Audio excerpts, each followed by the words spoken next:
in connection with the ongoing pandemic, farmers cannot sell their harvest and had to feed the large quantity of live fishes for an intermediate period of time, and post larvae or PL stocking also been delayed.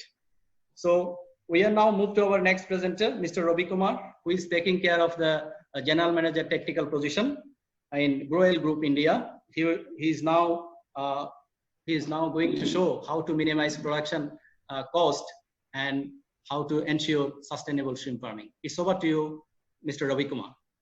Yeah, very good afternoon to all of you. I hope everyone can see my presentation. Yes. Yeah. I think it's okay. Yeah.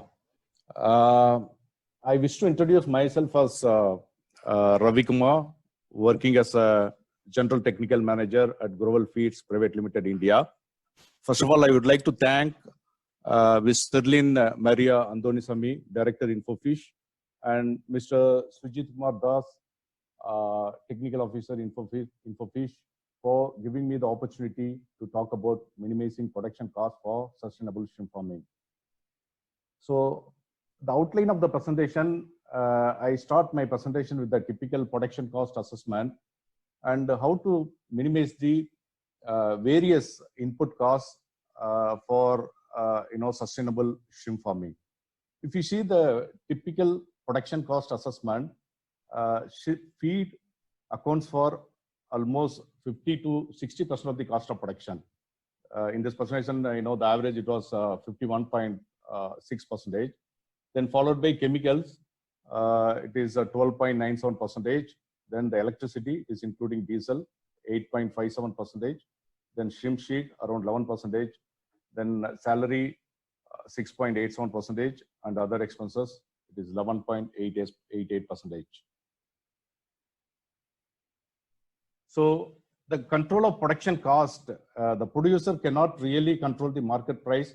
Therefore, controlling the production cost is very fundamental. Issues that influence the profitability, shrimp disease is the major topmost concern for the shrimp producers ever since Global Aquaculture Alliance started surveying the industry since 2001. So the major diseases affecting the profitability of the shrimp farming: white spot disease, then EHP, vibriosis, running mortality, and other viral diseases.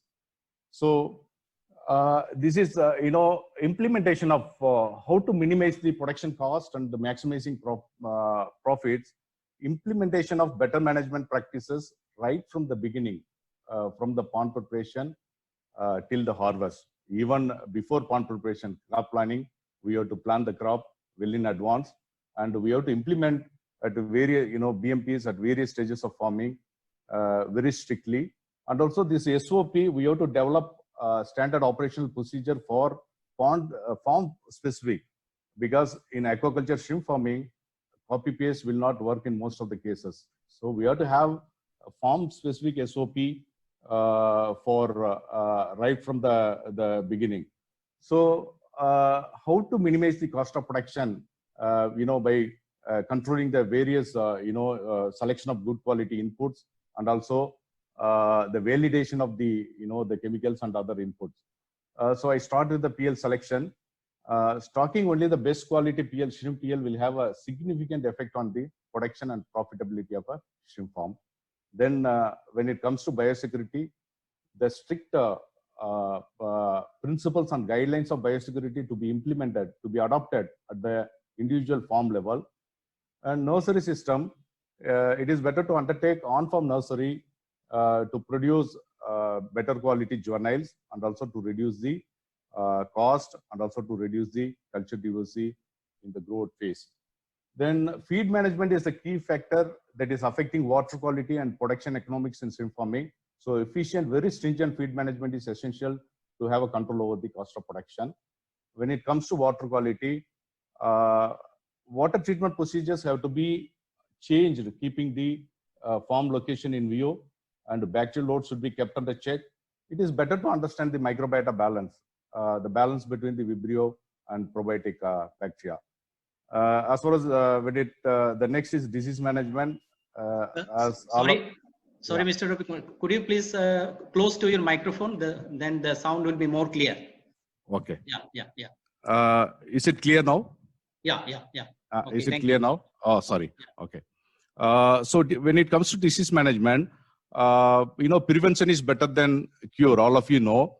But otherwise, it's a detection of the disease at very early stage is very important. To take some measures to control the disease. First, the training of the manpower at the farm level is very, very important. We should train the manpower at the farm level, what is normal and what is abnormal, and detection of diseases at early stages, we can have, control the diseases. And later stages, it is very extremely difficult to control the serum diseases. Then the PL screening, the current practices, the most of the farmers, they are going for PCR. They are going for PCR screening for viral diseases at the early stage, first step. Then normally they go for the serum free analysis and stress test. But I insist better to go for Vibrio test. TCBS plate counts of PL tissue tells a lot about the quality. Once if the Vibrio test is okay, then the next step should be the PCR screening for white spot, EHP and other known viruses. And the third step is a PL microscopy. And the fourth one, the final one is the stress test. So this Vibrio load for our R&D farm, for our demo farms and for our customers, we are recommending the green colonies, it should be less than 1 into 10 to the power 2 CFU per gram of PL. And yellow colonies, it should be 1 into 10 to the power 3 CFU per gram of PL. So this Vibrio test is okay, then only better to go for the next level. If Vibrio is rejected, better to go for other PLs, and you have to have a more number of samples, to select which one is best. This is very, very important for the shrimp farming. Otherwise, it will affect the profitability of a shrimp farm. And the next step, on-farm nursery phase is very, very important. Whether, in India also, most of the farmers are small-scale farmers. We have developed the SOP to promote sustainable shrimp farming in the small farms. And also this nursery phase, the purpose of the nursery phase to reduce the cost and to reduce the DOC growth phase. And whether it is earthen pond or line pond is no problem, but the biosecurity is very important. Very high level of biosecurity should be implemented at the nursery phase. Then nursery phase, it's better to go for both combination of aerators and blowers to have a better oxygen. Then when it comes to water treatment, for nursery system, sterilization of water is very much required, and regular application of probiotics before and after stocking, that is very, very important. And then when it comes to feed management, better to go for high quality feed or functional feed during the nursery phase. Then better to go for multiple feedings, 6 to 8 feedings per day. So when the feeding frequency increases, the animal, the growth rate and other things are much better. The another advantage in this nursery phase is for elimination of the weak animals when we before shifting to the growth phase. When it comes to feed management, as I told you before, the feed management accounts for 50 to 60% of the cost of production. Every 0.1 reduction in FCR can increase the profitability by 100 US per ton of shrimp production. And every 0.1 increase in FCR will produce more 90 kg more organic waste per ton of shrimp production. Then the farmer, they have to spend, if they go for overfeed, if it is overfeeding, then they have to spend more money for the water quality management. So it is better to go for optimum feeding, and always it's better to avoid overfeeding. Then best practices for feed efficiency start at stocking. So we have to, from the stocking, we have to control the feed. So for that, know as accurately as possible how many PLs are being packed. Then we have to minimize the transport stress and acclimatize properly during stocking. And also we have to estimate the post-stocking survival rate by installation of hoppers in the pond. We can introduce like 100 animals in the hopper. Then we can estimate post-stocking survival rate after 24 hours and after 48 hours. We have to take the average value. Then we have to start the feeding, the initial feeding with that average survival rate. And also estimation of survival at the end of the 30 DOC if it is a direct stocking. If it is a transfer, while transferring from nursery phase to growth phase, we have to estimate the survival rate as accurately as possible.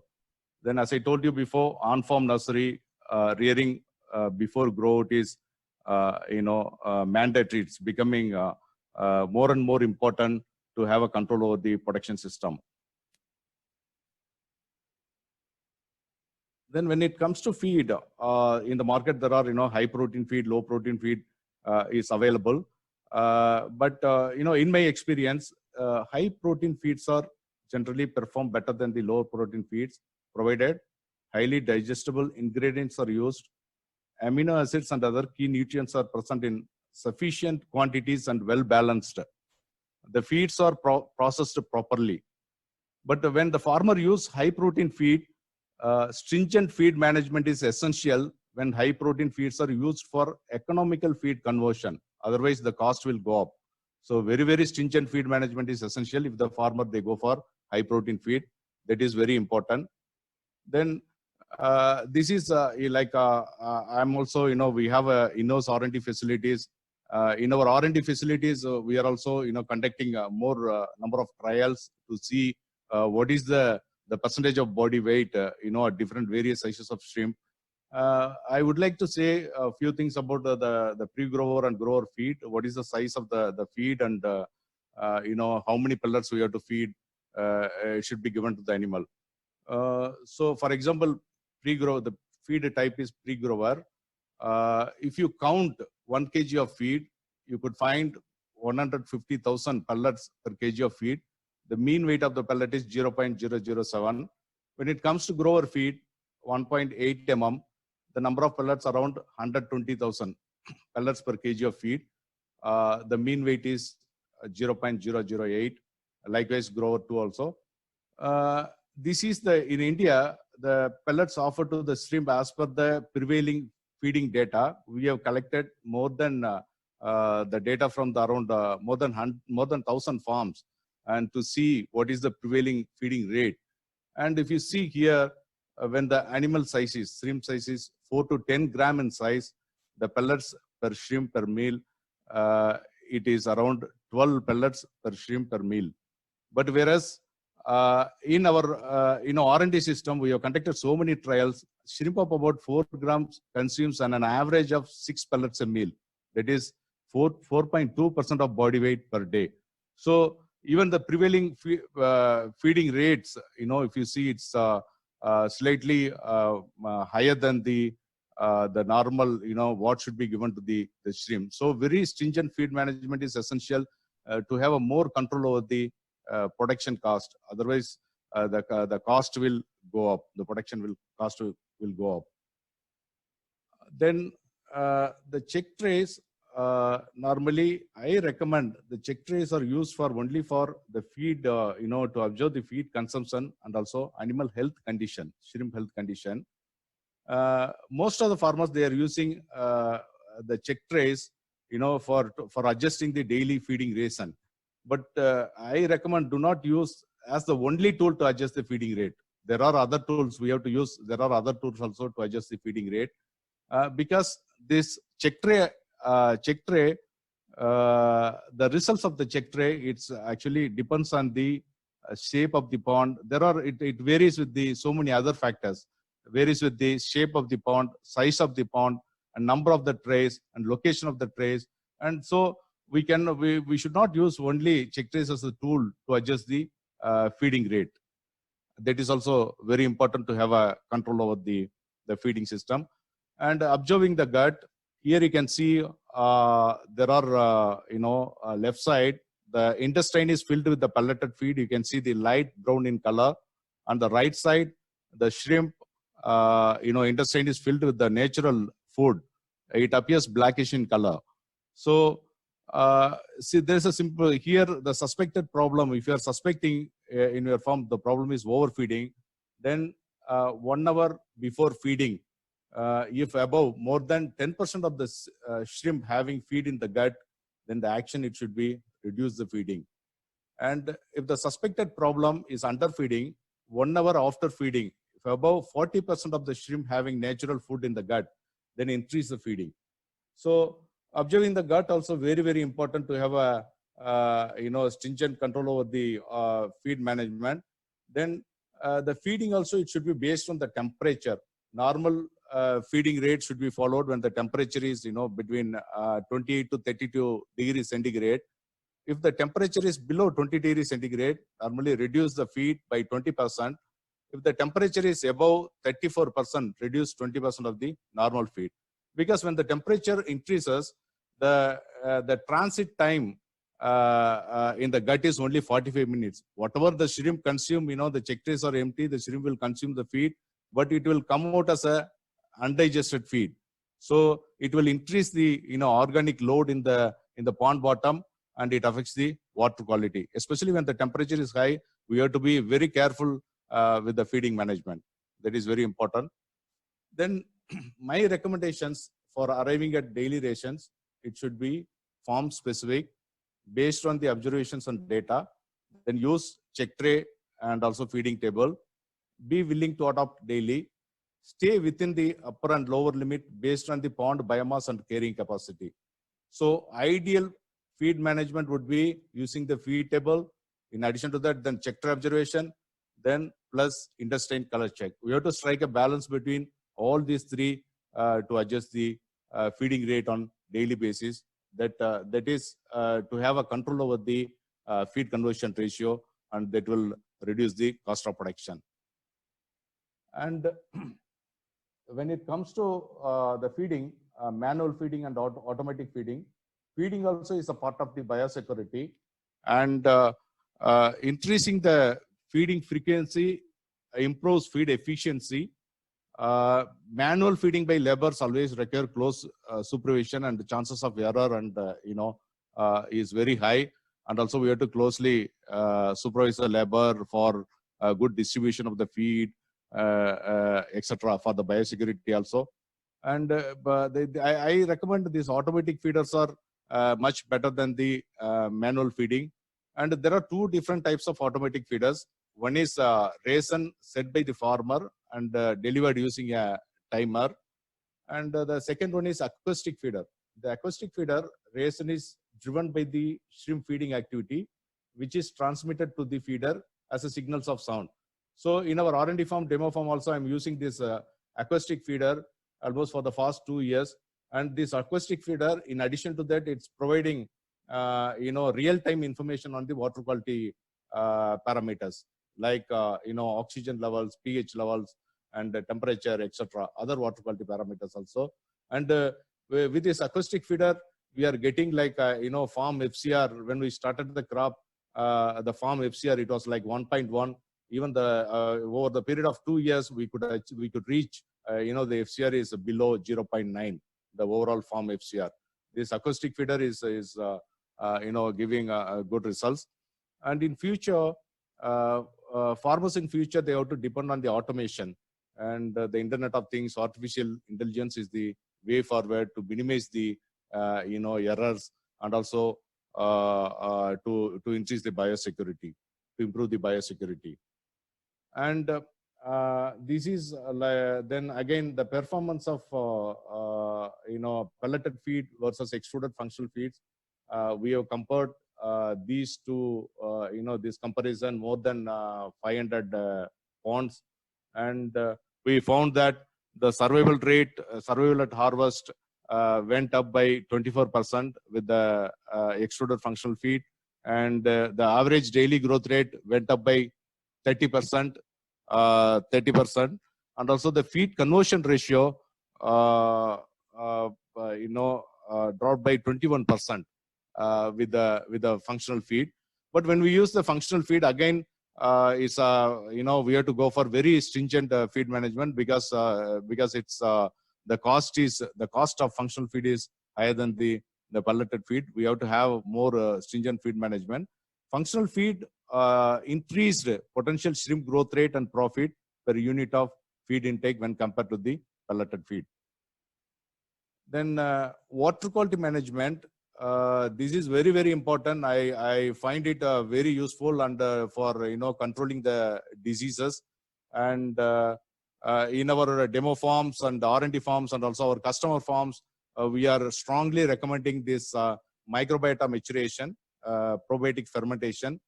The principle of probiotic fermentation is to encourage probiotics to multiply and utilize organic matters. And what we need is the materials, water, fresh water, we need sterile fresh water, then carbon sources, minerals, probiotics, and aerating equipments. So this water, must be sterile water and should be, there should not be any Vibrio load in this water. It's very dangerous. It's like a double-edged sword. If there is any Vibrio load in the water used for fermentation, the Vibrio will multiply, because the Vibrio will multiply at every 12 minutes, whereas the probiotic bacteria multiply every 50 to 60 minutes. So we have to be very careful. We must use the sterile water. When it comes to carbon sources, then we can use molasses, we can use jaggery, we can use sweet potatoes, corn flour, rice bran. But the very important thing is all these inputs should be cooked before fermentation. Then the probiotic dosage depends on the colony forming units per gram of the product. Normally, I'm using the product where the CFU is more than 10 billion per gram of the product. And with aeration, it is aerobic fermentation. Without aeration, it is anaerobic fermentation. I will explain how to do it. This is a video clip, explaining about how to prepare, the materials for the fermentation. This is for the aerobic fermentation. You can see here, like a molasses and other, materials, as I mentioned before. Then here, the pond workers are adding all the materials in a tank. And as I told you before, the water should be sterile water.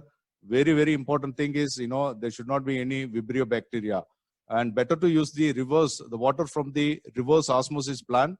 And if you don't have that facility, it's better to chlorinate and dechlorinate the water and check for Vibrio load randomly, when you're doing this practice, in your farm continuously. So this is like with aeration, this is aerobic fermentation.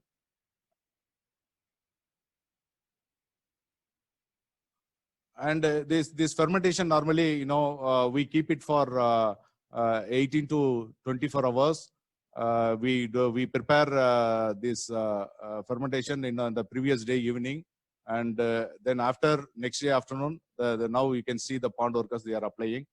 And in this R&D farm and demo farm, almost 2 to 3 years, we are not using any chemicals. We are using only probiotics and minerals and the functional feed with the help of acoustic autofeeder. And we this R&D farm, we don't have any problem with the white fecal disease for the FOS. You can see the health of the animal, the quality of the animal from this R&D pond. We do not have any problem with the white fecal disease. We do not have we don't have any problem with the white spot. And we do have problem with the running mortality, when the organic load increases at the end of the crop. So here I told you, with the video clip, I told you what all the materials. Here I will little bit talk about what is aerobic activation and anaerobic activation. As I told you before, 100 liter of water, fresh water is prepared. Then we are using 2 to 3 kgs of molasses and 0.5 to 1 kg of rice bran and 0.5 to 1 kg of other sources of starch. Corn, sweet potatoes is optional. Then 200 gram of mineral or feed mix then 100 to 200 gram of sodium bicarbonate, 200 gram of water treatment probiotics, and 24-hour aeration. So here applications, there are two different type of applications. As I told you before, if the probiotic is water probiotic for aerobic activation, it's used for aerobic activation. And if it is a soil probiotic, anaerobic activation. Here aeration, for aerobic activation, you need air pump, aquarium air pump, or other aerating facilities. For anaerobic activation, no need for aeration. But application time for aerobic activation, daytime, you can apply the juice in the morning between 9 to 10 a.m. And anaerobic activation, you can apply the juice in the night time, preferably 9 to 10 p.m. So our protocol, because in market there are so many products are available, I would suggest you should select the right type of probiotic and quality probiotics. And here you have to start application, that when you start the application, that is also very important. In generally, we start minus 10 days of stocking. That means during pond preparation itself, during immediately after sterilization, we go for chlorination. Immediately after dechlorination, we start these applications. And for example, your DOC, your predicted crop duration is 100 days. Then first 50 days, we apply like, these probiotics once in 3 days. First 50 days, it's like water. Then after 3 days, again water, then soil. Then it will be continued till 50 days. After 50 days, from 51 days to till 100 days, then because that is the time more feed input and more organic waste, in the pond bottom, then we change the probiotics like soil probiotic, then again 3 days soil probiotic, then water probiotic. So this is like a continuously apply, and the right time is immediately after, because if you delay probiotic application, then the time Vibrio load will shoot up, and then it's not effective. We found it's not effective. When we do this, you can see here the economics, frequency of application. For example, your the growth period is 100 days. Then including the pond preparation, it will be like 110 days. 10 days for pond preparation. The frequency of application, I recommend 2 to once in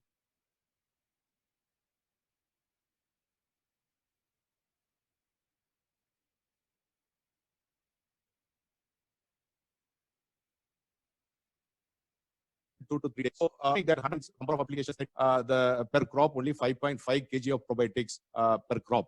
If you see the value of these probiotics, the product input cost is less than $0.1 per crop per hectare.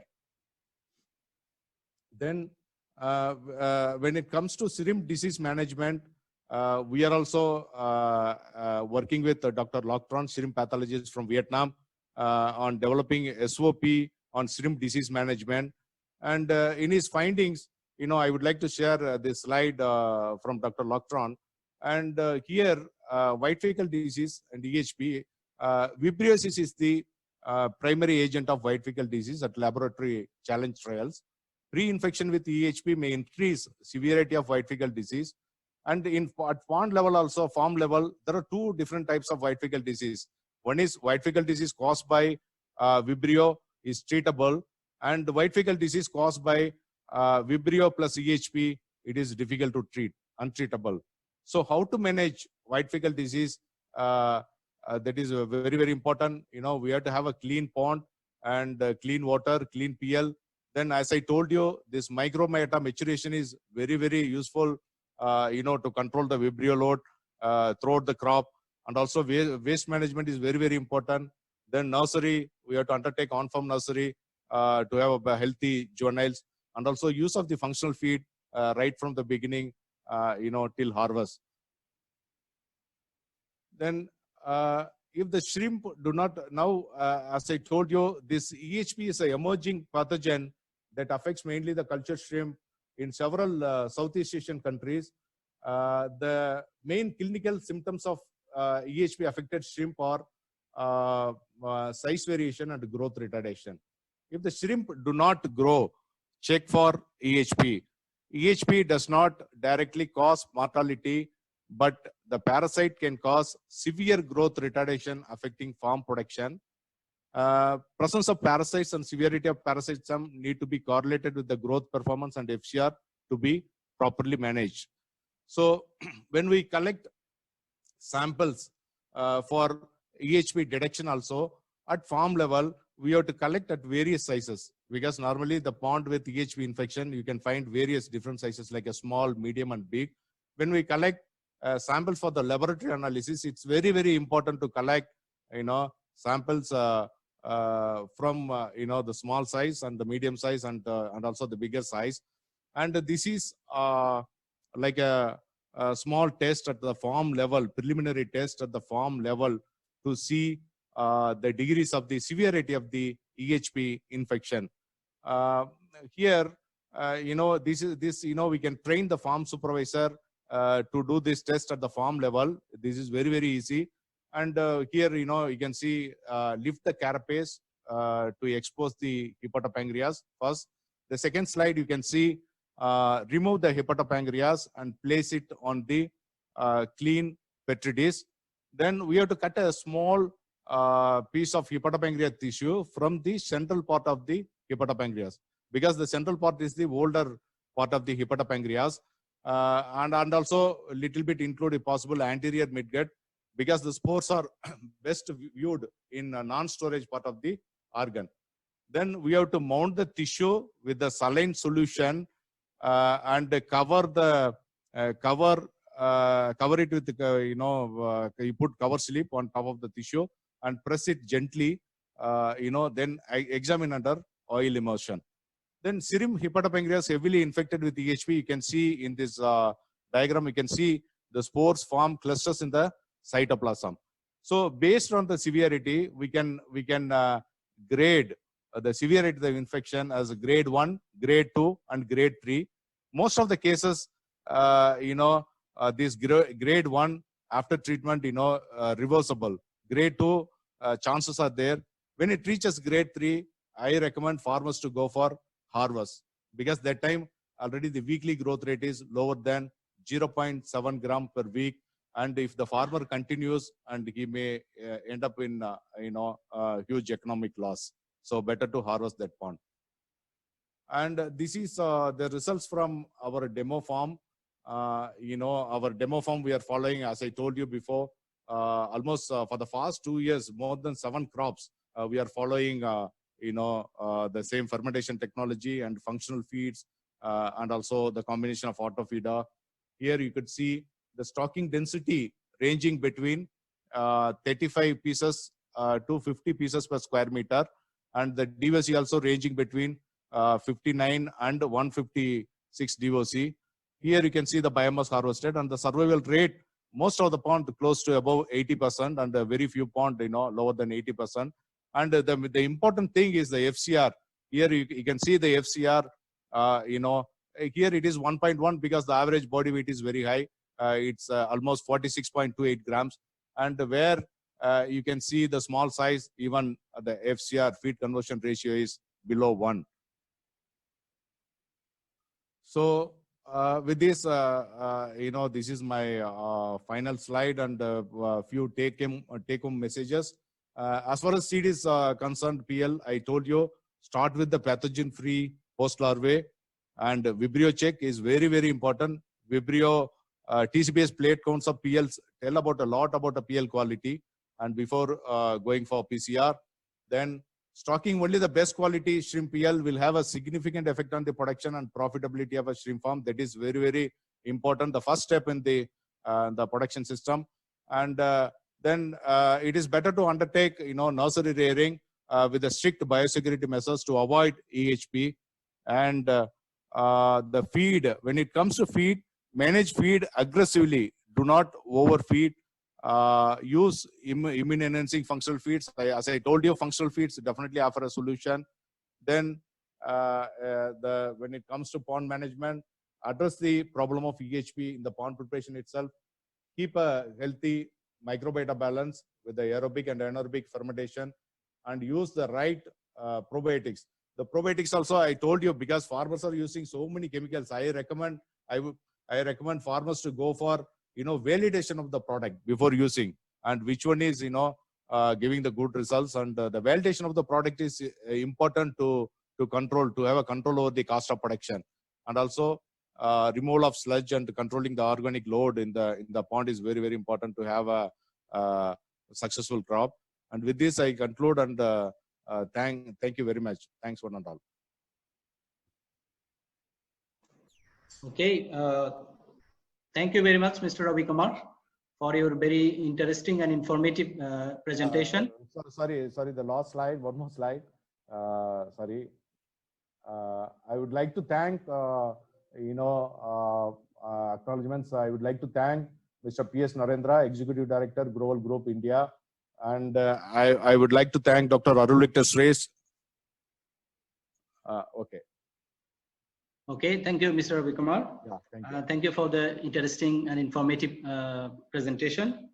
And I would like to thank you very much from Infofish team in favor of Infofish team for becoming the sponsor of Infofish webinar.